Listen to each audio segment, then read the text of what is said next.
Well, hey, Color Volume Architect coming back to you, but now from my new office.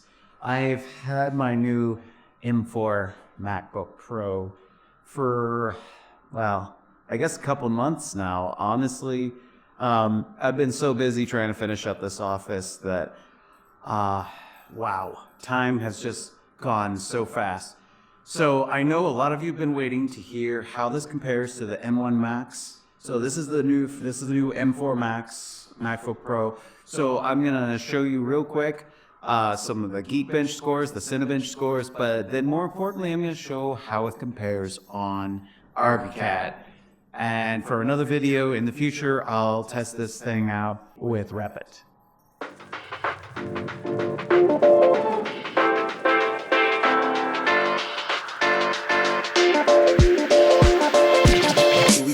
All right. A lot of you are wanting to know how fast this is. All right. The simple answer is the M4Max is very fast.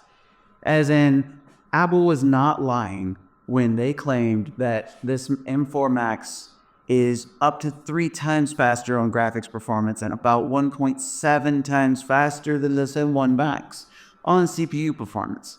So let's dive into the numbers and some of the tests, and I'll show you how these two very capable laptops, which by the way, if you have an M1Max, it's still a really awesome computer.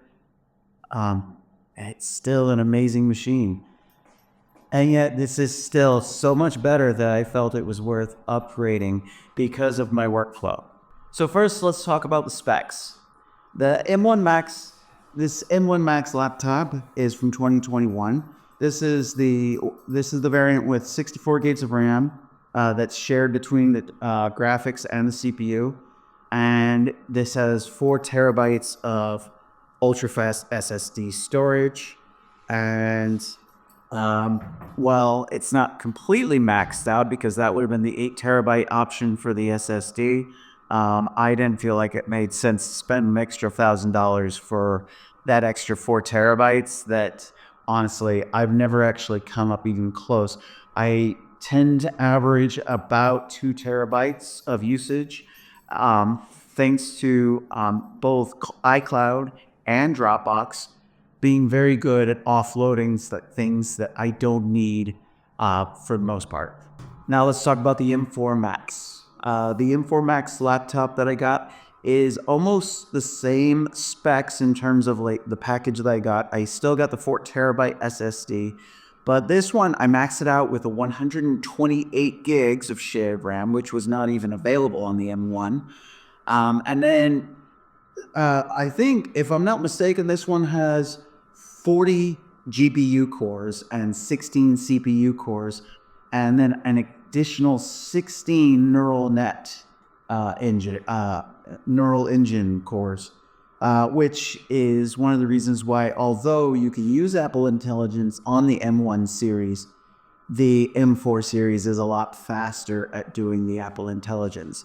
Now, to be fair, not sure if that's actually a selling point because, frankly, the Apple Intelligence kind of sucks. I still end up using ChatGPT most of the time for any AI functions, or Stable Diffusion, or or Midjourney for image creation. All right, so let's first talk Geekbench. Geekbench is kind of a standard test platform for computers nowadays. It tests both CPU performance in the single core, the multi-core, and also GPU performance. Now, this is a synthetic benchmark, so it's not exactly real world experience, but it's still a good way to just test the numbers that Apple is advertising to prove them out. And this is where you'll find that Apple was actually pretty accurate. In fact, I'm pretty sure they probably used Geekbench in order to test these, and that's how they came up with the advertised speed performance specs that they posted. Now let's first talk about the single CPU speeds. On the M1 Max, I got a score of 2,379. And then testing on the M4Max, I got a single core speed of 3,890, or roughly 1.6 times the speed of the M1Max. So pretty close to that 1.7 that Apple was advertising. All right, now second, I tested the multi-core CPU speeds on the M1Max. I got a score of 11,783. That's a pretty great score. It actually still performs pretty good, even up against brand new laptops that have Microsoft Windows selling on them. So you have to say this is a really great machine still. Then the M4 Max. Here's what the multi-core score came back as: 24,859. So on multi-core performance, the M4 Max is 2.1 times faster than the M1 Max. That is incredible. You're talking about less than 3 year, only about a 3-year time span to have a doubling of speed performance. That is phenomenal. All right, now here's the big reason why I went ahead and bit the bullet. Let's talk GPU performance. Now on the M1 Max, it's still got a great graphics package. I mean, it does really well. And on Geekbench, the GPU performance scored 73,053. All right, now let's talk about the M4 Max. And remember, with the M3, we started getting the real-time retracing functionality added in to the GPU of the Apple Silicon. But with the M4 Max, we make a giant leap for performance over the M1 Max, and even a large improvement over the M3 Max. And this bumps the GPU performance of the M4 Max up to 113,272. Now, if you do the math, that roughly equates to 3 times the performance of the M1 Max. Now, I don't have an M3 Max, so I can't answer as to how that does, but what I will say, over the M1 Max, a 3 times graphics improvement, that's huge, and that will be evident on the Archicad testing. Now, again, we also have to remember with Geekbench, it's testing based on OpenCL. You can also test it on the Metal. So Metal is Apple's own version of graphics processing language, machine code, or whatever it is. I'm not an expert on that subject, but the M4 Max bumps that up to 185,564. Now that's compared to M1 Max's 121,641. And that's about a 1.5 times improvement. Now let's talk Cinebench. Now Cinebench is actually made by Medcheck, which is parent company of Graphisoft. So Cinerender is it's actually the graphics engine that Archicad uses to render. So this is where Cinebench is actually a really good benchmark test to do for these two computers.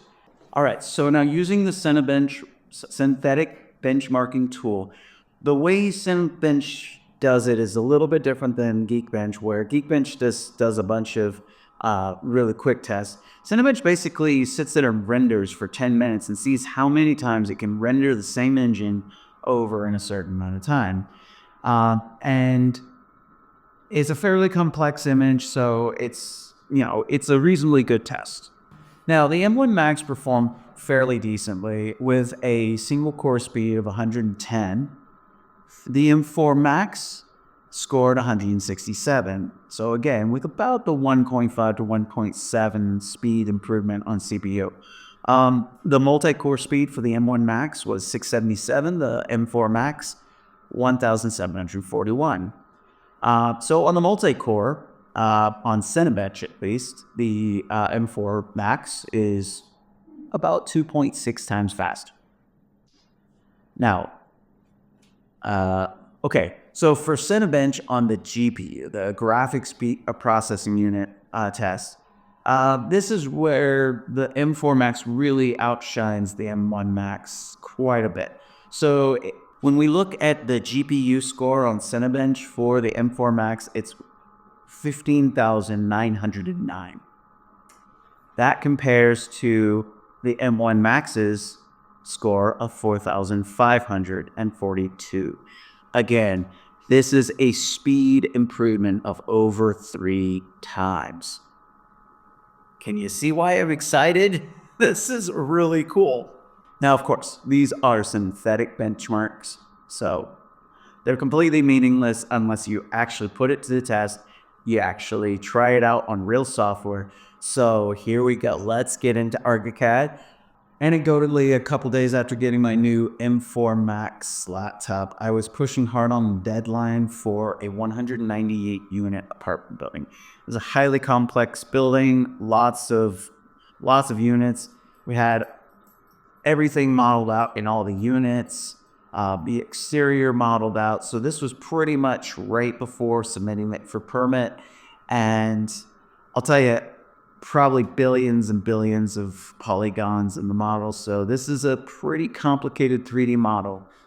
And the actual plan set was about 300 pages because it included all the PDFs loaded in from all the different consultants. So structural, mechanical, electrical, plumbing engineers. Now, all of these are loaded in. And because I got the new M4Max pretty much a few days before we needed to publish this, I was actually able to do a head-to-head test of publishing this 300-page set. Now, publishing the set means I'm publishing it from Archicad. So this is taking all the views in the layouts and actually creating a PDF for each sheet. And with the jurisdiction that I was submitting it to, it requires them all to be individual single sheets. But to put it simply, the M1Max was able to publish that 300-page set in about 17 minutes.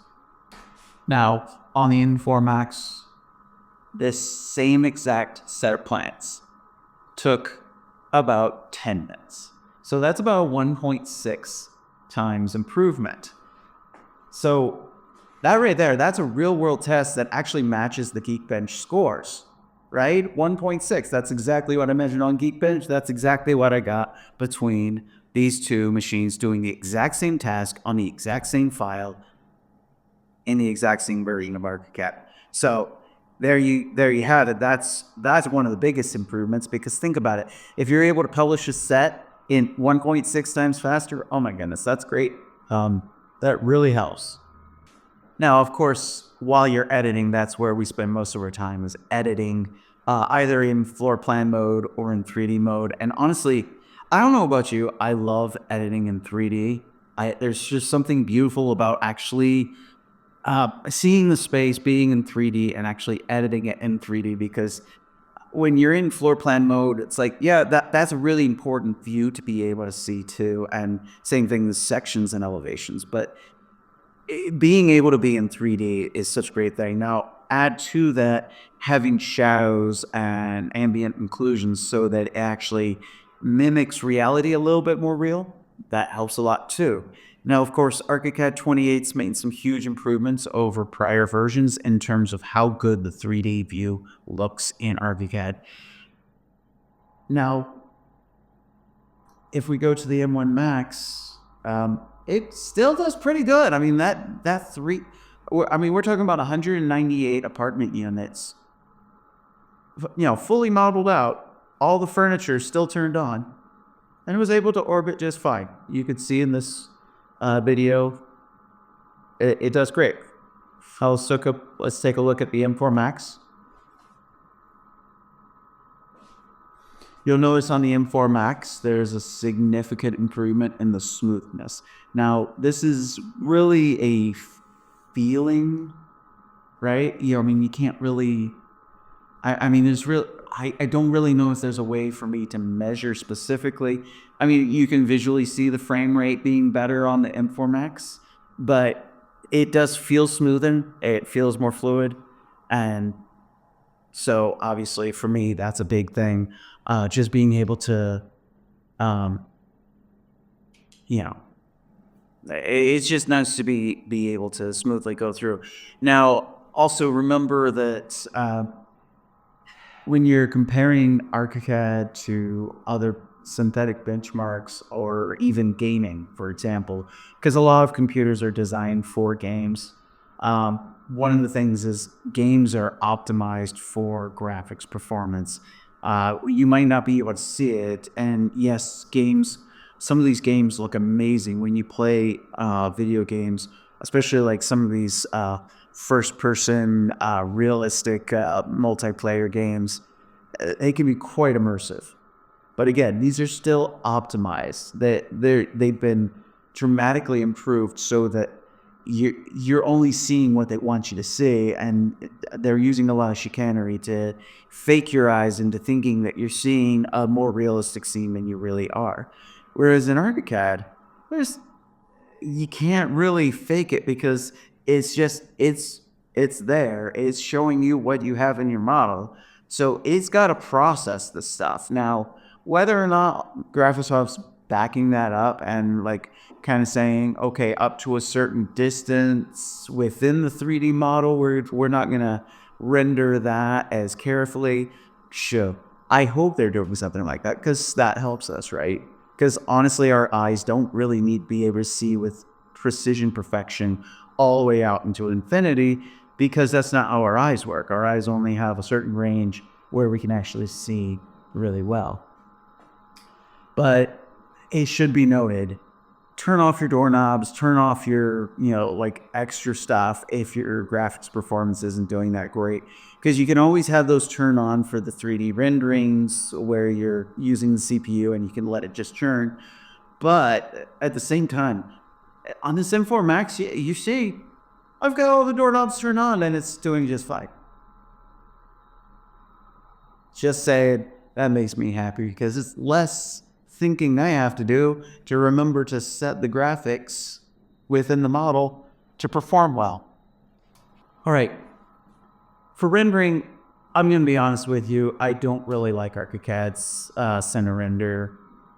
It does okay, but it's not my cup of tea. I really prefer real-time renders like Lumion, Inkscape, or Twinmotion.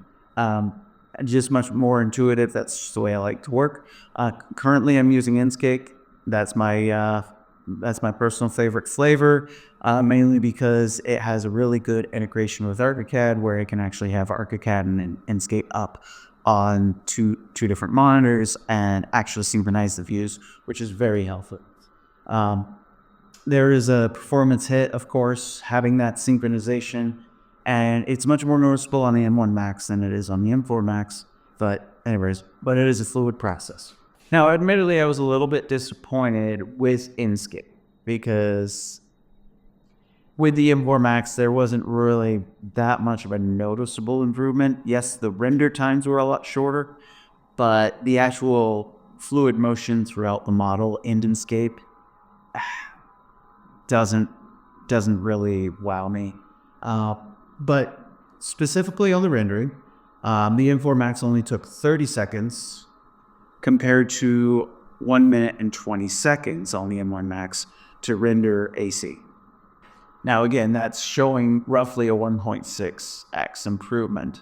So outside of the actual benchmark tests, I haven't been able to visibly notice the 3x graphics performance improvement other than in those benchmark tests. But at least in real world, it is actually noticeably better. It's just don't have a way of necessarily measuring that. The other thing I will note is that the M4Max generally has better looking shading and ambient inclusions. So that, for whatever it's worth. All right, so here's the big question. Should you upgrade? If you are a Mac user and if you haven't upgraded to an M series Apple Silicon MacBook, frankly, where have you been these last 3 years? It's such a huge improvement over the Intel x86. it's stupidly better. I mean, to borrow slang from my kids, right? So, like, compared to the M1Max and the M4Max, okay, that's where it gets a little bit trickier. I would definitely not upgrade if you're on the M2 or the M3 series. But if you're on the N1, maybe you consider that worth it. You'd have to do the math for yourself to figure out if the cost is worth it. Because, I mean, after all, this is a $6,000 laptop, at least here in the United States. I don't know what the pricing is in other countries, but that's even for us rich Americans. Ooh, that is a tough pill to swallow. But the performance, in my calculations, will pay for itself in a few months. Just in terms of increased productivity, the fact that I'll be able to get more projects done faster, which means that I can also spend more time with my family, do more fun things like running or skiing, hiking and stuff, which are things that I really love doing. In addition to the architecture, because I mean, come on, we all love architecture, but we also have things that we want to be doing other than architecture. And we definitely don't want to be sitting there waiting for a computer to churn out a set of plans. We just want to be able to click a button and be done with it, right? Because you've done all the work, you put all those plans together, you've done all the drawings, you've done all the modeling. You shouldn't have to then sit there and wait forever for it to keep churning. And that's one of the things that you have to consider is your current setup working for you? Now, obviously, if you don't have the money to upgrade and you are already on an M1 series, you're probably still fine. You just need to find ways to better optimize things so that you can function at your fullest. But again, that's a personal choice for each one of you. Now, obviously, I do not know how this compares to current ARM-based PCs that are starting to come out. The ARM-based PCs are built on the same ARM platform that the Apple Silicon is built on. So theoretically, they should be able to perform as well as Apple Silicon. I haven't seen numbers that really suggest that that's the case. And also, you can always go with with a Ryzen Threadripper and a NVIDIA RTX 4090. Build your own PC, and you can have performance similar to the M4Max. I'll tell you, you'll probably spend almost as much on the PC as you will for the Mac. The advantage to the PC is that you will at least have full access to every software package out there, including all the games. Because, for example, I have a PC. I have it for precisely the reason that I like playing City Skylines 2. I like playing Microsoft Flight Simulator. And I need a PC to be able to play these games. I don't play games very often, but that plays into it. And also, there were some rendering software packages that were not working on Mac until recently. But now that Inkscape is working fully on the Mac, I don't really care as much about rendering on PC.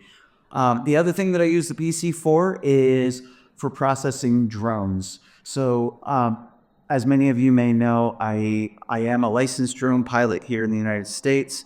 And one of the things I'll do for my clients is I'll actually do a flyover of their property, and I'll create an orthographic site map of the site. And then I'll also create an exterior 3D model of the building. Especially for projects where it's a remodel, this is very helpful. Currently, the way I process that is to use Epic Games Reality Capture program. Now, Reality Capture, that's an application that it runs on a PC, and it uses the NVIDIA GPU in order to process the data and do the photogram tree to piece it together to create the 3D models and site orthographics. So this is a really helpful thing. And the best part is Epic Games, they give it to you for free. I do plan on making another video where I talk about the process of how to do that. So stay tuned. If you are not already a subscriber, go ahead and like and subscribe this video. I'm doing this for fun. I'm doing this for you because frankly, uh, I'm busy enough in my life. I don't need to be doing this, and I don't make a single dime off these videos. I don't have any sponsors. I'm not monetized. Um, Largely just because it's just not, that's not why I'm doing this. This is because I just like sharing these things with you. So anyways, Cult Light Architect, thank you for joining me. Peace out.